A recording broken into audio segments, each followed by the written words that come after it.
University of গৌড়বঙ্গর আন্ডারে যে সমস্ত ছাত্রছাত্রীরা 2026-এ বিভিন্ন কলেজে ফার্স্ট সেমিস্টারে পড়ছো, তোমাদের ফার্স্ট সেমিস্টারের প্রত্যেক ডিপার্টমেন্টের ছাত্রছাত্রীদের একটি কম্পালসারি সাবজেক্ট হচ্ছে VSC1 এনভায়রনমেন্টাল স্টাডিজ বা পরিবেশবিদ্যা।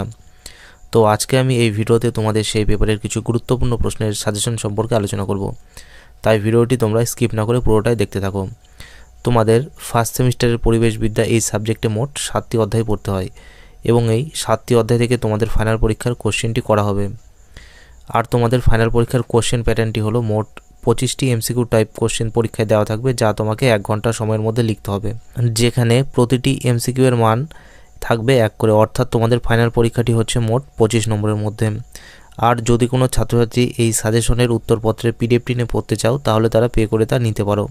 এর জন্য তোমরা 9733232139 এই হোয়াটসঅ্যাপ নম্বরে যোগাযোগ করবে। তাহলে শুরু করছি আজকের এই মূল সাজেশন ভিডিওটি।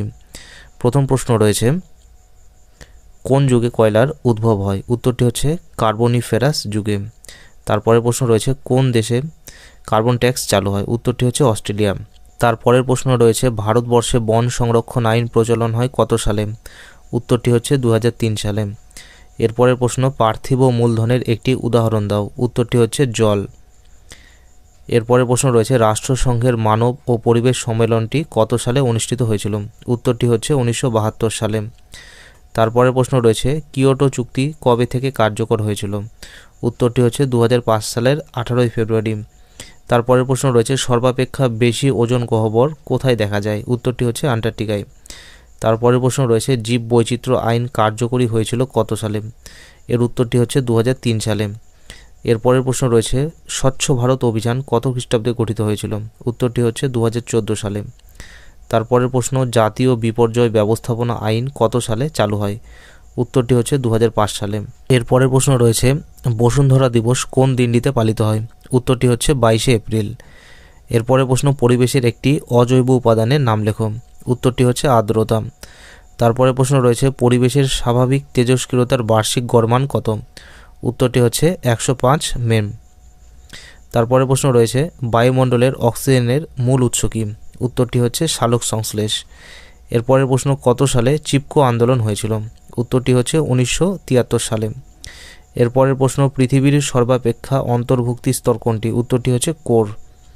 এরপরের প্রশ্ন, জীব বৈচিত্র্যের সুপার মার্কেট বা বড় বাজার কোনটি? উত্তরটি হচ্ছে জলাভূমি। তারপরের প্রশ্ন রয়েছে, ভূপৃষ্ঠের গড় উষ্ণতা কত? উত্তরটি হচ্ছে প্রায় 22 ডিগ্রি সেলসিয়াস। এরপরের প্রশ্ন রয়েছে, গাইয়া তত্ত্বের প্রবর্তন কে করেন? উত্তরটি হচ্ছে জেমস লাভলক। তারপরের প্রশ্ন, পৃথিবীর আবহাওয়া পরিবর্তনের কারণ কী? এর উত্তরটি হচ্ছে অরণ্য ধ্বংস। তারপরের প্রশ্ন রয়েছে, পৃথিবীতে মোট জলের কত শতাংশ সমুদ্রে অবস্থিত? উত্তরটি হচ্ছে 73%। এরপরের প্রশ্ন রয়েছে, পরিবেশ থেকে পাওয়া সম্পদকে কি বলে? উত্তরটি হচ্ছে প্রাকৃতিক সম্পদ। এরপরের প্রশ্ন, পৃথিবীতে প্রথম প্রাণ কোনটি? উত্তরটি হচ্ছে অ্যামিবা। এরপরের প্রশ্ন, পৃথিবীর উৎপত্তি কত বছর আগে হয়েছিল? উত্তরটি হচ্ছে 450 থেকে 500 কোটি বছর আগে। এরপরের প্রশ্ন, চিপকো আন্দোলনে নেতৃত্ব দেন কে? উত্তরটি হচ্ছে সুন্দরলাল বহুগুণা। এরপরের প্রশ্ন, সূর্যের পৃষ্ঠভাগের তাপমাত্রা কত? উত্তরটি হচ্ছে 6000 ডিগ্রি সেলসিয়াস। এরপরের প্রশ্ন রয়েছে, পাঞ্জাবের কোন ব্যারেজের জন্য সবুজ বিপ্লব সম্ভব হয়েছিল? উত্তরটি হচ্ছে ভাকরা নাঙ্গাল। তারপরে প্রশ্ন তোমরা দেখে নাও, অ্যাসিড বৃষ্টির ফলে কোন কোন দেশের অরণ্য নষ্ট হয়ে যায়? উত্তরটি হচ্ছে কানাডা ও নরওয়ে। তারপরের প্রশ্ন রয়েছে, হিমালয়ের 1200 মিটার উচ্চতায় কোন বৃক্ষের মিশ্র অরণ্য দেখা যায়? এর উত্তরটি হচ্ছে পর্ণমোচী ও চিরহরিৎ উভয় অরণ্য। এর পরের প্রশ্ন রয়েছে, বিশ্বের মোট জলের নিরিখে ভারতের অবস্থান কততে রয়েছে? উত্তরটি হচ্ছে 10%। তারপরে প্রশ্ন রয়েছে, কমিশন অন সাস্টেইনেবল ডেভেলপমেন্ট কত সালে গঠিত হয়েছিল? এর উত্তরটি হচ্ছে 1992 সালে। পরের প্রশ্ন, কোন সম্মেলনকে United Nations Conference on Human Environment নামে অভিহিত করা হয়? উত্তরটি হচ্ছে স্টকহোম সম্মেলন। তারপরের প্রশ্ন রয়েছে, পরিবেশ সম্পর্কে 3P সূত্রটি কী? এর উত্তরটি হচ্ছে পপুলেশন, পভার্টি, পলিউশন। তারপরের প্রশ্ন, অনলি ওয়ান আর্থ এই গ্রন্থটি কে লিখেছেন? উত্তরটি হচ্ছে একলম।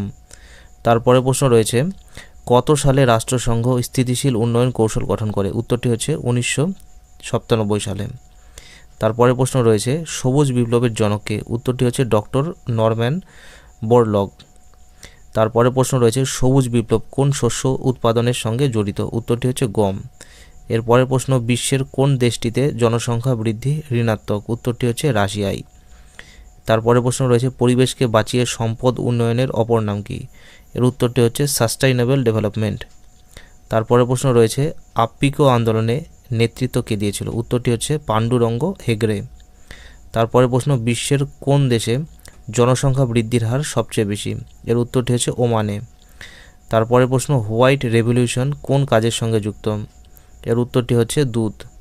তারপরে প্রশ্ন কোথায় শীতল মরুভূমি লক্ষ্য করা যায়? এর উত্তরটি হচ্ছে হিমাল। তারপরে প্রশ্ন রয়েছে ভারতের কোথায় ইন্দিরা গান্ধী ক্যানাল লক্ষ্য করা যায়? এর উত্তরটি হচ্ছে রাজস্থান। তারপরে প্রশ্ন রয়েছে পৃথিবীর বৃহত্তম মরুভূমির নাম কি? এর উত্তরটি হচ্ছে অ্যান্টার্কটিকা। তারপরে প্রশ্ন রয়েছে নীল বিপ্লবের জনককে? এর উত্তরটি হচ্ছে ডক্টর অরুণ কৃষ্ণন ও ডক্টর হীরালাল চৌধুরী। তারপরে প্রশ্ন রয়েছে শ্বেত বিপ্লবের জনককে? এর উত্তরটি হচ্ছে ভার্গিস কুরিয়েন। তারপরে প্রশ্ন রয়েছে নীল বিপ্লব কার সঙ্গে যুক্ত? এর উত্তরটি হচ্ছে মাছ চাষ। তারপরে প্রশ্ন সোনালী বিপ্লব কার সঙ্গে যুক্ত? এর উত্তরটি হচ্ছে ফল। তারপরে প্রশ্ন রূপালী বিপ্লব কার সঙ্গে যুক্ত? এর উত্তরটি হচ্ছে ডিম। তারপরে প্রশ্ন লোহিত বিপ্লব কার সঙ্গে যুক্ত? এর উত্তর হচ্ছে মাংস। এরপরের প্রশ্ন রয়েছে স্বর্ণতন্তু বিপ্লব কার সঙ্গে যুক্ত? এর উত্তরটি হচ্ছে পাট। তারপরে প্রশ্ন রয়েছে প্রকৃতির ফুসফুস হিসেবে কাকে বিবেচনা করা হয়? এর উত্তরটি হচ্ছে বৃক্ষ বা বন। তারপরে প্রশ্ন রয়েছে পৃথিবীর কোথায় বিষাক্ত মাকড়সা দেখা যায়? এর উত্তরটি হচ্ছে ক্রান্তীয় বৃষ্টি অরণ্যে। তারপরে প্রশ্ন রয়েছে পৃথিবীর কোথায় হাতির মতো লম্বা তৃণ দেখা যায়? এর উত্তরটি হচ্ছে তরাই অঞ্চলে। এরপরে প্রশ্ন রয়েছে বায়ুমণ্ডলে অক্সিজেনের পরিমাণ কত? এর উত্তরটি হচ্ছে 20.94%। এরপরে প্রশ্ন রয়েছে বায়ুমণ্ডলে কার্বন ডাই অক্সাইডের পরিমাণ কত? এর উত্তরটি হচ্ছে 0.03%। তারপরে প্রশ্ন রয়েছে কত সালে ভারত সরকার ENVIS গঠন করেন? এর উত্তরটি হচ্ছে 2007 সালে। তারপরে প্রশ্ন রয়েছে স্বর্ণের শহর কাকে বলা হয়? এর উত্তরটি হচ্ছে জোহান্সবার্গকে বলা হয়। এরপরে প্রশ্ন রয়েছে প্রথম বসুন্ধরা সম্মেলনটি কোথায় অনুষ্ঠিত হয়েছিল? এর উত্তর হচ্ছে রিও শহরে। তারপরে প্রশ্ন রয়েছে স্থিতিশীলতার সূচক কয়টি? এর উত্তরটি হচ্ছে 3টি। এরপরে প্রশ্ন রয়েছে প্রথম বসুন্ধরা সম্মেলন কত তারিখে আনুষ্ঠানিকভাবে শুরু হয়? এর উত্তরটি হচ্ছে 3 জুন। এরপরে প্রশ্ন রয়েছে দুটি ডেট্রিভোরের উদাহরণ দাও। এর উত্তরটি হচ্ছে কেঁচো ও উই পোকা। তারপরে প্রশ্ন রয়েছে কুকুর, বিড়াল, জলজ পতঙ্গ এরা কোন শ্রেণীর খাদক? এর উত্তরটি হচ্ছে 2য় শ্রেণীর। তারপরে প্রশ্ন রয়েছে বাস্তুতন্ত্রের সৌরশক্তি রূপান্তরিত হয়ে এক দেহ থেকে অন্য দেহে স্থানান্তরিত হওয়ার পদ্ধতিকে কি বলে? এর উত্তরটি হচ্ছে শক্তি প্রবাহ। তারপরে প্রশ্ন রয়েছে লবণাক্ত মৃত্তিকায় সমুদ্রের জলে যেসব উদ্ভিদ জন্মায় তাদেরকে কি বলে? এর উত্তরটি হচ্ছে হ্যালোফাইট। তারপরে প্রশ্ন রয়েছে গরু, ভেড়া, ছাগল এরা কোন শ্রেণীর খাদক? এর উত্তরটি হচ্ছে প্রাথমিক খাদক। তারপরে প্রশ্ন রয়েছে 1973 সালে কে সর্বপ্রথম ডিপ ইকোলজি কথাটি ব্যবহার করেন? এর উত্তরটি হচ্ছে আর্নিনেস। তারপরে প্রশ্ন রয়েছে কোনটি খাদ্য পিরামিডের সবচেয়ে নিচের স্তরে থাকে? এর উত্তরটি হচ্ছে উৎপাদক বা সবুজ উদ্ভিদ। এরপরে প্রশ্ন রয়েছে পৃথিবীতে জীবের অস্তিত্ব শুরু হয় কত বছর পূর্বে? এর উত্তরটি হচ্ছে 250 কোটি। তারপরে প্রশ্ন রয়েছে বিজ্ঞানী লিন্ডেম্যান কত সালে 10% সূত্রটি ব্যাখ্যা করেন? এর উত্তরটি হচ্ছে 1942 সালে। এরপরের প্রশ্ন রয়েছে ভারত ম্যাঙ্গানিজ উত্তোলনে বিশ্বে কোন স্থান অধিকার করেছে? এর উত্তরটি হচ্ছে 8ম। তারপরের প্রশ্ন রয়েছে তামার প্রধান আকরিকটির নাম কি? এর উত্তরটি হচ্ছে চ্যালকোসাইট।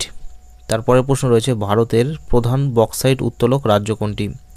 এর উত্তর হচ্ছে উড়িষ্যা। তারপরে প্রশ্ন রয়েছে ভারতে বক্সাইট উত্তোলনে বিশ্বে কোন স্থান অধিকার করে? এর উত্তরটি হচ্ছে 6ষ্ঠ। তারপরে প্রশ্ন রয়েছে একটি অলৌহবর্গীয় ধাতব খনিজ পদার্থের নাম বলো। এর উত্তরটি হচ্ছে তামা। এরপরে প্রশ্ন রয়েছে অ্যালুমিনিয়ামের প্রধান আকরিক কোনটি? উত্তরটি হচ্ছে বক্সাইট। তারপরে প্রশ্ন অভ্র উৎপাদনের জন্য বিখ্যাত স্থান কোনটি? এর উত্তরটি হচ্ছে কোডারমা। তারপরে প্রশ্ন রয়েছে তামা ও টিন একত্রে মিশিয়ে কি করা হয়? এর উত্তরটি হচ্ছে ব্রোঞ্জ। তারপরে প্রশ্ন রয়েছে তামা ও সোনা একত্রে মিশিয়ে কি তৈরি হয়? এর উত্তরটি হচ্ছে গিনি সোনা। তারপরে প্রশ্ন রয়েছে তামা, টিন ও দস্তা একত্রে মিশিয়ে কি তৈরি হয়? উত্তরটি হচ্ছে কাঁসা। এরপরে প্রশ্ন রয়েছে পৃথিবীর বৃহত্তম তামার খনিটি কোথায় অবস্থিত? এর উত্তরটি হচ্ছে চিলিতে। তারপরে প্রশ্ন রয়েছে পৃথিবীর বৃহত্তম বক্সাইট খনির নাম কি? উত্তরটি হচ্ছে উইপা। তারপরে প্রশ্ন রয়েছে পৃথিবীর কোন দেশে সবচেয়ে বেশি কয়লা সঞ্চিত আছে? উত্তরটি হচ্ছে ইউএসএতে। তারপরে প্রশ্ন রয়েছে বিশ্বের কোন দেশে সবচেয়ে বেশি খনিজ তেলের সঞ্চয় রয়েছে? এর উত্তরটি হচ্ছে সৌদি আরবে। এর পরের প্রশ্ন রয়েছে ইরাকের বৃহত্তম তেলের খনিটির নাম কি? এর উত্তরটি হচ্ছে কিরকুক। তারপরে প্রশ্ন রয়েছে কয়লার একটি উপজাত দ্রব্যের নাম বলো। উত্তরটি হচ্ছে আলকাতরা। এরপরে প্রশ্ন রয়েছে কালো হিরে কাকে বলা হয়? উত্তরটি হচ্ছে কয়লাকে। তারপরে প্রশ্ন রয়েছে একটি সর্বপ্রাপ্ত সম্পদের নাম বলো। এর উত্তরটি হচ্ছে সূর্যালোক। তারপরে প্রশ্ন রয়েছে কত ভাগ জল পৃথিবীকে বেষ্টন করে আছে? এর উত্তরটি হচ্ছে 70%। তারপরে প্রশ্ন রয়েছে ভৌম জলের কত শতাংশ পৃথিবী পৃষ্ঠে অবস্থান করছে? এর উত্তরটি হচ্ছে 20%। তারপরে প্রশ্ন রয়েছে কী ধরনের কৃষি পদ্ধতি মৃত্তিকা ক্ষয় বৃদ্ধি করে? এর উত্তরটি হচ্ছে স্থানান্তর কৃষি।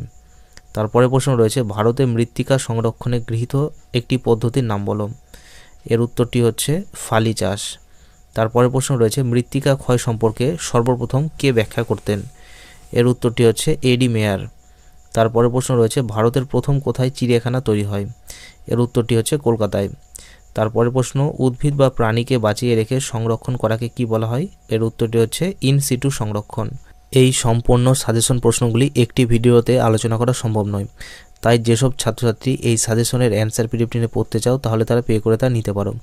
এর জন্য তোমরা 9733232139 এই হোয়াটসঅ্যাপ নম্বরে যোগাযোগ করবে। আর এই ভিডিওটি যদি তোমাদের ভালো লেগে থাকে তাহলে ভিডিওতে একটি লাইক করে দেবে। চ্যানেলে নতুন হয়ে থাকলে চ্যানেলটি সাবস্ক্রাইব করে পাশে থাকা বেল আইকন ক্লিক করে দিও পরবর্তী আপডেটগুলো নোটিফিকেশন আকারে পাওয়ার জন্য। আর এই ভিডিওটি অবশ্যই তোমরা তোমাদের বন্ধুদের সঙ্গে শেয়ার করে দিও যাতে তারাও এই ভিডিওটি দেখে উপকৃত হতে পারে। আর এই চ্যানেলে তুমি পরবর্তী সেমিস্টারগুলোর সাজেশন এবং নোটস পেয়ে যাবে।